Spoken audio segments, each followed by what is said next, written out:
ಶಿವ ಕಣ್ಣಿಲ್ಲದವರಿಗೆ ಬಾ ಅಬ್ಬಾ ಸದ್ಯ ನನಗೆ ಬಂದಿದ್ದ ಕಂಟಕ ಎಲ್ಲ ಪಾರಾಯ್ತು. Now I am free bird. ಹಾ, ನನ್ ರೆಡಿಮೇಡ್ ಗಂಡ ಇಲ್ಲೇ ಕಾಣ್ತಾನೆ ಇಲ್ಲ. ಯಾಕೆ ಅವನ್ನೇ ಪರ್ಮನೆಂಟ್ ಗಂಡ ಮಾಡ್ಕೋಬೇಕು ಅಂತನಾ? ನೆವರ್, ಕ್ಯಾಶುಯಲ್ ಆಗಿ ಕೇಳಿದೆ ಅಷ್ಟೇ. ಹಾ, ಅಗ್ರಿಮೆಂಟ್ ಆಗಿದ್ದು ಬರೀ 30 ದಿವಸಕ್ಕೆ ತಾನೆ. ಹೊರಟೋದ್ನಾ? ಹೋಗ್ಬಾರ್ದಾಗಿತ್ತಾ? ಹಾಗಲ್ವೇ, ಏನೇ ಅಗ್ರಿಮೆಂಟ್ ಆಗಿದ್ರು ಮನುಷ್ಯತ್ವ ಬೇಡ್ವಾ? ನಾನು ಅವನ ಮನಸ್ಸಿನಲ್ಲಿ ಹೆಂಡತಿ ಆಗಿಲ್ದೇ ಇದ್ರು ಇಷ್ಟು ದಿವಸ ಜೊತೆಲಿದ್ನಲ್ಲ, ಅದಕ್ಕಾದ್ರೂ ಕಟ್ಟಿಸಿ ಬೇಡ್ವಾ? ನನ್ನ ಈ ಸ್ಥಿತಿಲಿ ಬಿಟ್ಟು ಹೋಗೋಕೆ ಮನಸ್ಸು ಯಾಕೆ ಬಂತು?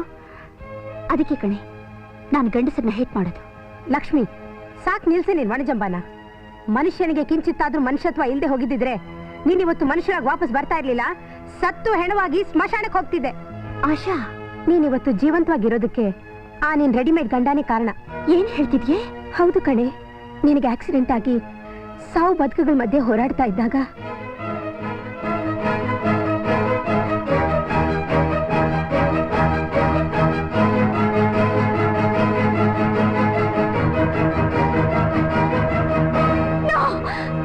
ಈ ವಿಷಯ ನೀವಿಲ್ಲ ನನ್ಗೆ ಯಾಕೆ ಹೇಳಲಿಲ್ಲ? ಅದೇ ಕಣಮ್ಮ ಅವನ್ ದೊಡ್ಡ ಗುಣ. ತಾನೇ ದಾನ ಮಾಡಿದ್ರು ಈ ವಿಷಯ ಆಕೆ ಗೊತ್ತಾಗೋದು ಬೇಡ ಅಂತ ನನ್ನ ಹತ್ರ ಬೇಡ್ಕೊಂಡ. ಯಾಕೆ ಅಂತ ಕೇಳಿದಕ್ಕೆ ನನ್ನನ್ನು ಕಂಡ್ರೆ ಮೊದಲೇ ಆಕೆಗೆ ಆಗೋಲ್ಲ, ಈ ನನ್ನ ಕಿಡ್ನಿ ಅವಳ ಹತ್ರ ಇದೆ ಅಂತ ಗೊತ್ತಾದ್ರೆ ಆಕೆ ಪ್ರಾಣ ಕಳ್ಕೊಳ್ಳೋಕ್ಕೂ ಹೇಸಲ್ಲ ಅಂತ ಬೇಡ್ಕೊಂಡ ಕಣಮ್ಮ. ಇವತ್ತಿನ ಕಾಲದಲ್ಲಿ ಒಂದು ಕಿಡ್ನಿ ಪಡಿಬೇಕಾದ್ರೆ ಲಕ್ಷಾಂತರ ರೂಪಾಯಿ ಹಣ ಸುರಿದ್ರೂ ಸಿಗೋದಿಲ್ಲ. ಅಂಥದ್ರಲ್ಲಿ ಒಂದು ನಯಾ ಪೈಸಾನು ಆಸೆ ಪಡೆದೆ ತನ್ನ ಕಿಡ್ನಿನ ದಾನ ಮಾಡಿ ನಿನ್ ಜೀವ ಉಳಿಸಿದಾನಮ್ಮ. ಆನಂದ್ ಮೊದಲನೇ ಸಾರಿ ನನ್ನ ಹತ್ರ ಹಣ ತಗೊಂಡು ಬಂದಾಗ ಅವನ್ ಪೂರ್ವಾಪರ ಎಲ್ಲ ವಿಚಾರಿಸಿ ನಾನು ಚೆನ್ನಾಗಿ ತಿಳ್ಕೊಂಡೆ ಕಣಮ್ಮ. ಅವನು ನಿನ್ ರೆಡಿಮೇಡ್ ಗಂಡ ಆಗೋದಕ್ಕಿಂತ ಪರ್ಮನೆಂಟ್ ಗಂಡ ಆಗ್ಬಾರ್ದೆ ಅಂತ ನಾನು ಆಸೆ ಪಟ್ಟೆ ಕಣಮ್ಮ. ನಿಜ ಹೇಳ್ತಾ ಇದ್ದೀನಿ ಲಕ್ಷ್ಮಿ, ಅಂತ ಗಂಡನ್ ಪಡೆಯೋದಕ್ಕೆ ನೀನ್ 7 ಜನ್ಮದ ಪುಣ್ಯ ಮಾಡಿರ್ಬೇಕು. ಸತ್ಯವಾದ ಮಾತು. ಈಗ ಎಲ್ಲಿದ್ದಾರೆ? ನಾನು ನೋಡ್ಬೇಕು. ಇನ್ನೆಲ್ಲಿ ನೋಡಕ್ಕಾಗತ್ತಮ್ಮ, ಇವತ್ತು ಅವನ ಮದುವೆ.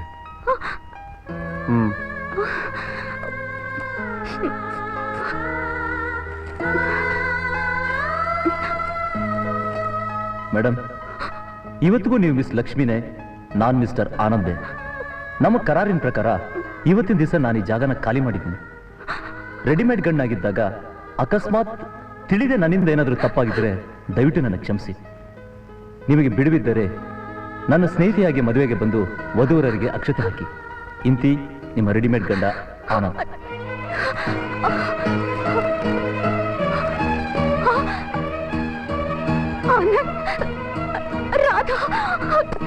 ಲಕ್ಷ್ಮಿ, ಲಕ್ಷ್ಮಿ!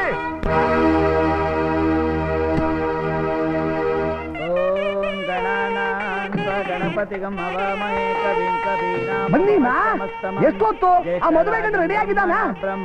ಮತ್ತೆ ಕೇಳಿಸ್ಕೊಳ್ತಾನೆ ಇಲ್ವಲ್ಲ?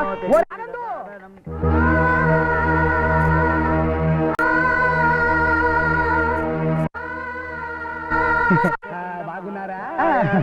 భోజనం చేసుకోండి. ఓకే.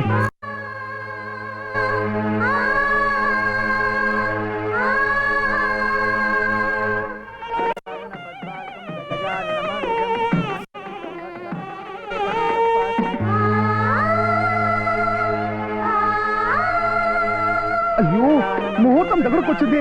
ఏమిటమ్మా టైం ఎందుకు మీరు? అయ్యో, ఆ మదువే కన్నా రెడీ ಮಾಡ್ಕೊಂಡು ಕರ್ಕೊಂಡ್ ಬನ್ನಿ.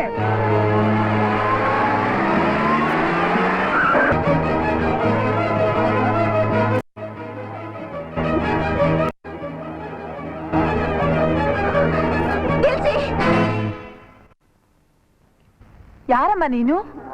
ಯಾಕೆ ಮದುವೆ ನಿಲ್ಸು ಅಂತ ಹೇಳ್ತಾ ಇದೀಯಾ? ಅಮ್ಮ, ನೀವು ಹಿರಿಯರು, ಎಲ್ಲ ವಿಷಯ ಗೊತ್ತಿರೋರು. ಒಬ್ಬ ಗಂಡಸಿಗೆ ಒಂದ್ಸರಿ ಮದುವೆ ಮೇಲೆ ಆ ಹೆಂಡತಿ ಬದುಕಿರೋವಾಗ್ಲೇ ಇನ್ನೊಂದು ಮದುವೆ ಮಾಡ್ಕೊಳ್ಳೋದು ತಪ್ಪಲ್ವಾ? ಏನಮ್ಮ ನೀನು ಹೇಳ್ತಿರೋದು? ಆನಂದನ್ಗೆ ಆಗ್ಲೇ ಮದುವೆ ಆಗಿದ್ಯಾ? ಹೌದಮ್ಮ, ನಾನು ಆನಂದ್ ರಿಜಿಸ್ಟರ್ ಮ್ಯಾರೇಜ್ ಮಾಡ್ಕೊಂಡಿದ್ದೀವಿ. ಏನಮ್ಮ ಇದು? ನಿನ್ ಮಾತು ನಂಬಕ್ಕೆ ಆಗ್ತಿಲ್ವೇ? ಅಮ್ಮ, ಈ ತುಂಬಿದ ಮದುವೆ ಮಂಟಪದಲ್ಲಿ ಯಾವ ಹೆಣ್ಣು ತನಗ್ ಮದುವೆ ಆಗಿದೆ ಅಂತ ಸುಳ್ಳು ಹೇಳಲ್ಲ. ನಾವು ಈಗಾಗ್ಲೇ ಗಂಡ ಹೆಂಡತಿ ಆಗಿದ್ದೀವಿ. ದೇವ್ರೆ, ಎಂತ ಮೋಸ ಹೋಗ್ಬಿಟ್ಟಿದೀವಿ ನಾವು. ಆನಂದು, ಬೇಗ ಬಾರೋ. ಅಲ್ವೋ ಆನಂದ್, ಮೊದಲನೇ ಹೆಂಡತಿ ಬದುಕಿರುವಾಗಲೇ ಎರಡನೇ ಮದುವೆನಾ? ಎರಡನೇ ಮದುವೆನಾ? ಯಾರಮ್ಮ ಹೇಳಿದ್ದು? ನಾನೇ. ಯಾರು ನೀವು? ನಾನು ಯಾರು ಅಂತ ನಿಮಗ್ ಗೊತ್ತಿಲ್ವಾ? ಗೊತ್ತಿಲ್ಲ, ಖಂಡಿತವಾಗ್ಲೂ ಗೊತ್ತಿಲ್ಲ. ಅವ ಮದುವೆ ಆದ್ಮೇಲೆ 100 ಜನ ಬರ್ತಾರೆ, 100 ಜನ ಹೋಗ್ತಾರೆ. ಅವ್ರು ಮಾತಿಗೆಲ್ಲ ತಲೆ ಕೆಡ್ಸ್ಕೊಳಕ್ಕಾಗತ್ತಾ? ಅಯ್ಯೋ, ಮುಹೂರ್ತ ಟೈಮ್ ಹಚ್ಚಿಂದಿ, ನೀವು ರಂಡಿ. ಈ ಮದ್ವೆ ಆಗೋಕ್ ನಾನ್ ಬಿಡಲ್ಲ. ಬಿಡಲ್ಲ ಅಂತ ಹೇಳೋದಕ್ಕೆ ನೀವ್ ಯಾರ್ರಿ? ನಿಮ್ ಅಂತರಾತ್ಮನೆ ಕೇಳ್ಕೊಳ್ಳಿ. ಏನೋ ಇದು ಒಂದಕ್ಕೊಂದು ಸಂಬಂಧ ಇಲ್ದಾಗೆ ನೀವಿಬ್ರು ಏನೇನೋ ಮಾತಾಡ್ತಿದ್ದೀರಲ್ಲ. ಅಮ್ಮ, ಮುಹೂರ್ತ ಹತ್ರ ಬಂತು, ಹೆಣ್ಣನ್ ಬೇಡ್ಕೊಂಬನ್ನಿಮ್ಮ. ಇಲ್ಲ, ನನ್ ಪ್ರಾಣ ಹೋದ್ರು ಸರಿ, ಈ ಮದ್ವೆ ಆಗೋಕ್ ನಾನ್ ಬಿಡಲ್ಲ. ಕುಮಾರ್, ಒಳ್ಳೆ ತರಲೆ ಸಾವಸ ಆಯ್ತಲ್ಲ. ನೋಡಿ ಮೇಡಮ್, ಶುಭ ಮುಹೂರ್ತಕ್ಕೆ ಬಂದಿರೋರ್ನ ಮುಖಕ್ಕೆ ಹೊಡೆದಾಗೆ ಹೋಗಿ ಅಂತ ಹೇಳೋದು ಸಭ್ಯತೆ ಅಲ್ಲ. ಸುಮ್ಮನೆ ಮಾಡಿದ್ರೆ ಮುಂದಿನ ಸಾಲಿನಲ್ಲಿ ಕೂತ್ಕೊಂಡು ಮದುವರವರಿಗೆ ಅಕ್ಷತೆ ಹಾಕಿ ಗಂಟ್ಲುವರೆಗೂ ತಿಂದು ತಾಂಬೂಲ ತಗೊಂಡೋಗಿ. ನಾನ್ ನಿಮಗೆ ಎಷ್ಟೋ ಬೇಜಾರು ಮಾಡಿದ್ದೀನಿ, ಎಷ್ಟೋ ಸಲ ಅವಮಾನನೂ ಮಾಡಿದ್ದೀನಿ. ಗಂಡ ಅನ್ನೋ ಗೌರವ ಕೊಡದೆ ದುರಹಂಕಾರದಿಂದ ನಡ್ಕೊಂಡಿದ್ದೀನಿ. ಅದಕ್ಕೆಲ್ಲ ಒಟ್ಟಿಗೆ ಕ್ಷಮೆ ಕೇಳ್ತಿದ್ದೀನಿ. ಈಗ ನಿಮ್ ಹೆಂಡತಿ ಸ್ವೀಕಾರ ಮಾಡ್ಕೊಳ್ಳಿ ಪ್ಲೀಸ್. ನೋಡಿ, ಇದೆಲ್ಲ ನಂಗೆ ಹಿಡಿಸಲ್ಲ. ಹೇಳ ಮೇಲೆ ಏನು ಆನಂದನ ಮೊದಲನೇ ಹೆಂಡತಿಯಿಂದ ಹೀಗೆ ಹೇಳಿದ್ಲು, ಮತ್ತೆ ನೋಡಿದ್ರೆ ಹೆಂಡತಿ ಸ್ವೀಕರಿಸಿ ನಿನ್ ಕಾಲು ಹಿಡ್ಕೊತಿದ್ದಾಳೆ. ಏನೋ ಇದಲ್ಲ. ಅಮ್ಮ, ಅದನ್ನ ನಾನ್ ತಿಳಿಸ್ತೀನಿ. ನಮ್ಮ ಲಕ್ಷ್ಮಿ ನಿಮ್ಮ ಆನಂದನ ಕೇವಲ 30 ದಿನಗಳಿಗೋಸ್ಕರ ರೆಡಿಮೇಡ್ ಗಂಡನಾಗಿ ಮದುವೆ ಮಾಡ್ಕೊಂಡ್ಲು. ಅವನದೇನು ತಪ್ಪಿಲ್ಲ. ಯಾಕೆ ಏನು ಅನ್ನೋದನ್ನ ನಾನ್ ನಿಮಗ್ ಮುಂದೆ ತಿಳಿಸ್ತೀನಿ. ಅವನ ಅವಧಿ ಮುಗಿತಿದ್ದ ಹಾಗೆ ಪಾಪ ಹೇಳ್ದೆ ಕೇಳ್ದೆ ಅವನು ಹೊರಟು ಬಂದ್ಬಿಟ್ಟ.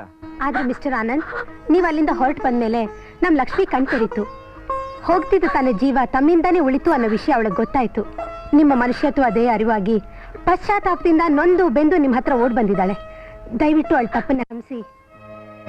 30 ದಿನ ಇವಳಿಗೆ ರೆಡಿಮೇಡ್ ಗಂಡ ಆಗಿದ್ದ ನೀವು 3 ಜನ್ಮಕ್ಕೊಮ್ಮೆ ಗಂಡ ಆಗಿರ್ಬೇಕು ಅನ್ನೋದೇ ನನ್ನ ಆಸೆ. ಮಿಸ್ ಆನಂದ್, 3 ದಿವಸಕ್ಕಾಗ್ಲಿ 30 ದಿವಸಕ್ಕಾಗ್ಲಿ, ಶಾಸ್ತ್ರೋಕ್ತವಾಗ್ಲಿ ರಿಜಿಸ್ಟರ್ ಆದ್ರೂ ಆಗ್ಲಿ, ಒಂದು ಸಾರಿ ಮದ್ವೆ ಅಂತ ಮಾಡ್ಕೊಂಡ್ಮೇಲೆ ಮದ್ವೆನೆ. ಅದನ್ನ ತಪ್ಪಿಸೋದಕ್ಕೆ ಯಾರಿಂದನೂ ಸಿವಿಲ್ಲ. ಸಾಲದಕ್ಕೆ ಅದ್ರ ಜೊತೆ ಯಾರು ಹುಡುಗಾಟನೂ ಆಡಬಾರ್ದು. ಒಂದ್ ಹೆಣ್ಣು ತನ್ನ ಜೀವಮಾನದಲ್ಲಿ ಒಂದ್ ಸಾರಿ ಮದುವೆ ಮಾಡ್ಕೊಳಕ್ ಮಾತ್ರ ಸಾಧ್ಯ. 10 ಸಾರಿ ಮದುವೆ ಆಗೋದನ್ನ ನಮ್ಮ ಸಮಾಜ, ನಮ್ಮ ಸಂಸ್ಕೃತಿ ಖಂಡಿತಲೂ ಅದನ್ನ ಒಪ್ಪಲ್ಲ. ಮದುವೆನೇ ಬೇಡ ಅಂತ ಇದ್ದಿದ್ ನಮ್ಮ ಲಕ್ಷ್ಮಿ ಇವತ್ತು ನಿನ್ ಕಾಲಿಡ್ದ ಅಂಗ್ಲಾಚ್ ಕೇಳ್ಕೊಳ್ತಾ ಇದ್ದಾಳೆ. ಅವಳಿಗೆ ತಂದೆ ಇಲ್ಲ ಕಣಪ್ಪ. ಆ ಸ್ಥಾನದಲ್ಲಿ ನಿಂತ್ಕೊಂಡು ನಿನ್ನ ಕೇಳ್ಕೊಳ್ತಾ ಇದ್ದೀನಿ. ಅವಳೇನೇ ತಪ್ಪು ಮಾಡಿದ್ರು ಅವಳನ್ನ ಅರ್ಧಾಂಗಿಯಾಗಿ ಸ್ವೀಕರಿಸು ಮಿಸ್ ಆನಂದ್. ಸರ್, ನಾನು ಜೀವನದಲ್ಲಿ ಸಣ್ಣ ತಪ್ಪು ಮಾಡಿದ್ದೀನಿ, ನಿಜ. ಸುಳ್ಳು ಸಾಕ್ಷಿ ಕೂಡ ಹೇಳಿದ್ದೀನಿ. ಆದ್ರೆ ನನ್ನಿಂದ ಇನ್ನೊಬ್ರು ತೊಂದರೆ ಆಗುವಂತ ಕೆಲಸ ಯಾವತ್ತೂ ಮಾಡಿಲ್ಲ, ಮಾಡೋದೂ ಇಲ್ಲ. ಇನ್ನೊಬ್ಬರ ಹಣಕ್ಕೆ, ಐಶ್ವರ್ಯಕ್ಕೆ, ಸೌಂದರ್ಯಕ್ಕೆ ನಾನು ಯಾವತ್ತೂ ಆಸೆ ಪಟ್ಟವನಲ್ಲ. ನಿಮ್ ಲಕ್ಷ್ಮಿ ನನ್ನ ಹತ್ರ ಬಂದು ಬಾಡಿಗೆ ಗಂಡ ಯಾಕೆ ಮಾಡಿ ಅಂತ ಕೇಳ್ಕೊಂಡ. ನಾನು ಒಪ್ಕೊಂಡೆ. ಯಾಕೆಂದ್ರೆ ಅದ್ರಲ್ಲಿ ನಂದು ಸ್ವಾರ್ಥ ಇತ್ತು. ಕೆಲಸ ಇಲ್ಲದೆ ಅಲಿತಿದ್ ನನಗೆ ಕೆಲಸ ಸಿಕ್ಕಿದೆ ಅಂತ ನನ್ನ ತಾಯಿ ಹತ್ರ ಸುಳ್ಳು ಹೇಳಿದೆ. ಅದನ್ನೇ ನಿಜ ಅಂತ ನಂಬ್ಕೊಂಡು ನನ್ನ ತಂಗಿ ಮದುವೆನ ಫಿಕ್ಸ್ ಮಾಡಿದ್ರು. ನೀವೆಲ್ಲ ತಿಳ್ಕೊಂಡ್ರೆ ಹಾಗೆ ಈಗ ಇಲ್ಲಿ ನಡೀತಾರ ಮದುವೆ ನಂದಲ್ಲ, ನನ್ನ ತಂಗಿದು. ಹಾಗ ಇನ್ವಿಟೇಷನ್ ಅಲ್ಲಿ ಆನಂದ್ ಅಂತ ಪ್ರಿಂಟ್ ಆಗಿದೆ. ಸರ್, ಈಗ ನಿಮ್ಮ ಬಂದಿರೋ ಕನ್ಫ್ಯೂಷನ್ಗೆ ಆ ಹೆಸರೇ ಕಾರಣ. ನನ್ನ ತಂಗಿನ ಮದುವೆ ಆಗ್ತಿರೋ ಗಂಡಸರು ಕೂಡ ಆನಂದ್.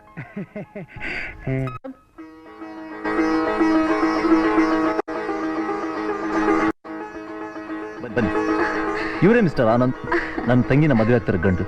ನಮಸ್ಕಾರ. ಅಯ್ಯೋ ಅಯ್ಯೋ ಅಯ್ಯೋ, ಹೀಗೆ ಮಾತಾಡಿ ಟೈಮ್ ತಾಳಿ ಕಟ್ಟು.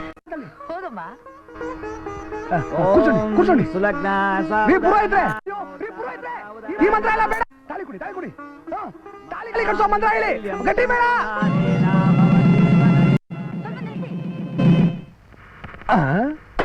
ಈ ನನ್ ಮಗ ಆನಂದ ರೆಡಿಮೇಡ್ ಗಂಡ, ಬಾಡಿಗೆ ಗಂಡ, ಟೆಂಪರರಿ ಗಂಡ ಅಂತ ಯಾರ್ಯಾರು ಎಲ್ಲೆಲ್ಲಿ ಗಂಡ ಆಗ್ಬಿಡ್ತಾರ. ಈ ಪೋಳಿ ನನ್ ಮಗ ಇನ್ನು ಎಲ್ಲೆಲ್ಲಿ ಏನೇನ್ ಮಾಡ್ಬಿಡ್ತಾನೆ ಯಾರಿಗ್ ಗೊತ್ತು. ಈಗ ನಮ್ಮೆಲ್ಲರ ಮುಂದೆ ಇವಳು ತಾಲಿ ಕಟ್ಸಿ ಈ ಅರೇಂಜ್ ಮದುವೆಯಲ್ಲಿ ಮದುವೆ ಆಗೋಗ್ಲಿ. ಇಲ್ಲೂ ನನಗೆ ರೆಡಿಮೇಡ್ ಗಂಡನ ಟೈಟಲ್ ಬಿಡ್ಲಿಲ್ವಾ? ಹಾಗಿದ್ರೆ ಇಲ್ಲ, ಇದು ಪರ್ಮನೆಂಟ್. ಇದು ನಾನ್ ನಂಬಲ್ಲ. ಚಿಲ್ಟರಿ, ನನ್ನ ಮೇಲೆ ನಿಂಗೆ ನಂಬಿಕೆ ಇಲ್ವೇನೋ? ಗುರುಗೆ ದ್ರೋಹ ಮಾಡ್ತೀನೋ? ನಿನ್ನ ಯಾರು ನಂಬಕ್ಕಾಗಲ್ಲ. ಫಸ್ಟ್ ತಾಳಿ ಕಟ್ಟು, ಆಮೇಲೆ ನಂಬೋಣ. ಓಕೆ ಆಂಟಿ, ರೀ ಪುರೋಹಿತ್ರೆ, ಒಂದ್ ತಾಳಿ ತಗೊಂಬನ್ರಿ.